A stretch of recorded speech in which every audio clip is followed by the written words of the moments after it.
Hello, princesses and queens, my wonderful patrons. Welcome to the Insomnia reading vlog. I am about to start this book and I'm so excited. If you don't know what it's about, you probably do. Because if you're watching this, I'm guessing you read it. But it's about a 40-year-old woman. Well, she's about to turn 40, but she's dreading it because her mother went mad when she turned 40. So there's a lot of fear and anxiety there. It's a very vague synopsis, which I like. I hate when synopses give away crucial information in the plot, and I feel like I know not a lot going in, which I like. So after the first 100 pages, I will let you know how I'm feeling.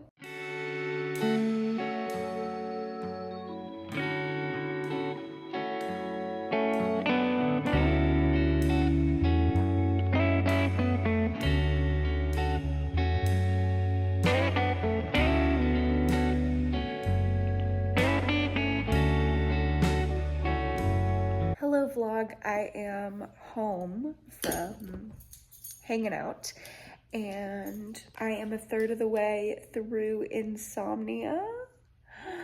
By the way, love this spine. It is so pretty, the like metallic pink. And this book is very fast paced. Like the chapters are so short. I'm loving that aspect of it. And there's also just a lot going on to like keep me intrigued. There's like issues with her son, issues with her mom in the hospital, issues with the husband, issues with the parents at the school, like issues with her wallet being stolen. Like there's just a lot going on and I feel like she's losing track of time. And y'all know how I feel about an unreliable narrator. I love an unreliable narrator. She's losing time. She doesn't know what the fuck's going on. And I'm kind of living for it. So I feel like the first third has set up a lot of storylines and I cannot wait to see how they all converge, and it's getting so fast paced. I love the pacing of this book so much. And it does remind me a lot of Behind Her Eyes. Actually, I think I'm liking this better than I liked the first third of Behind Her Eyes, because there was a lot of just like domestic stuff going on in Behind Her Eyes, and with this I feel like it is a lot creepier. It's a lot more anxiety inducing, so it's very effective. I'm gonna keep reading and I'll let you know when I'm 2/3 in.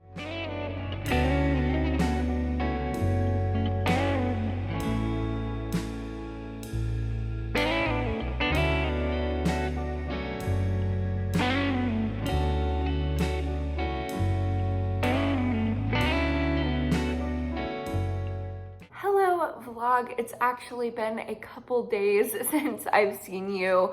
We have been touring apartments, trying to look for a place to move, and it's just been a lot. So I haven't been doing a lot of reading, but I actually this morning got to the halfway point in Insomnia, and oh my God, there was a twist that I did not see coming. I feel like I could have predicted it if I thought about it, but I'm honestly just like vibing with this book. I'm letting it take me on this ride of like paranoia, anxiety. It is very well done in that way. And again, it's like super fast paced. So I don't even have time to think of theories because I'm just trying to figure out if this woman actually knows what she's doing or not.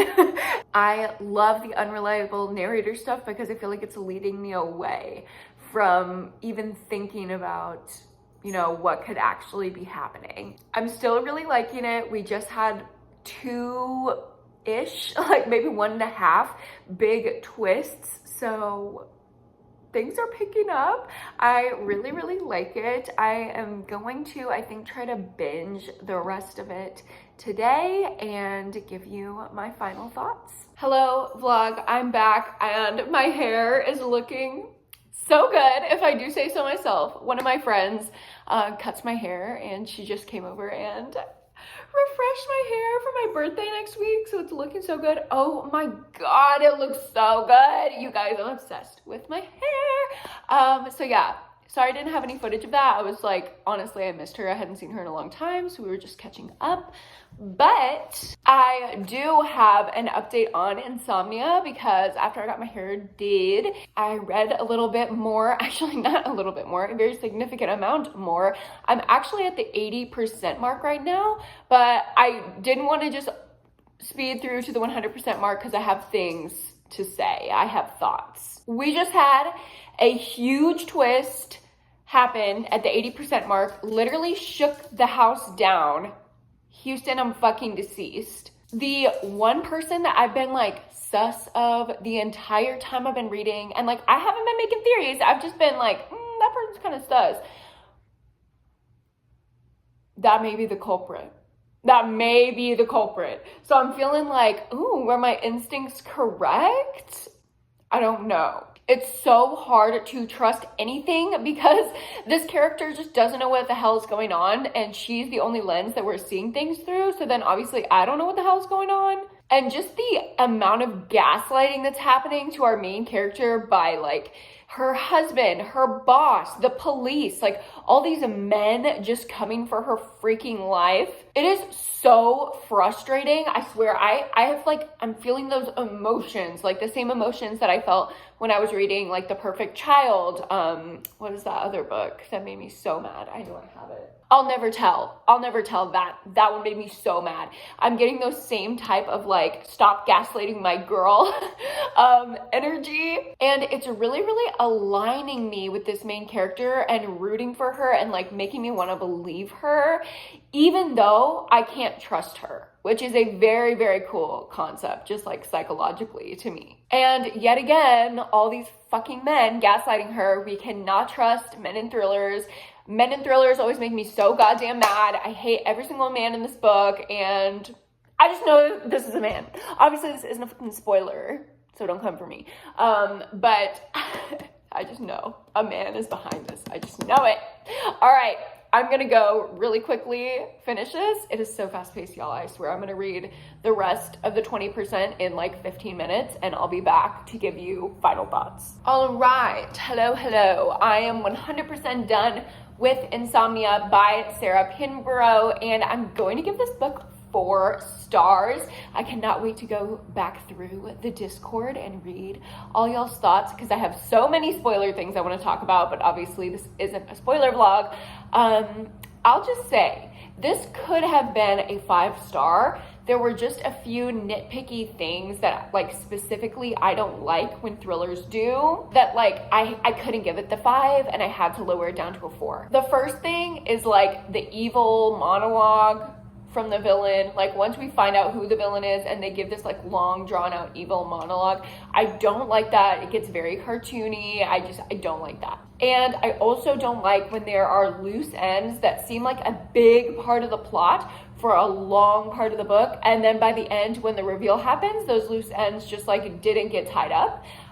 So that was annoying to me, but I definitely don't think this is a bad book at all. It's a 4-star read, very solid, very entertaining, very fast paced, and I did like a lot of the twists. I thought it was super inventive, which is obviously kind of what Sarah Pinborough is known for. She is not going to serve you a basic thriller. You are not going to be bored reading her books, and I really respect that. Even if sometimes her twists are a little off the wall or out of left field, I can appreciate that because at least it's something that's keeping me on my toes. And part of this did remind me of The House Across the Lake, like just like the style of how things panned out. Like, I don't know, it was just like, oh, is this a new trend? Is this how thrillers are going to start to be written?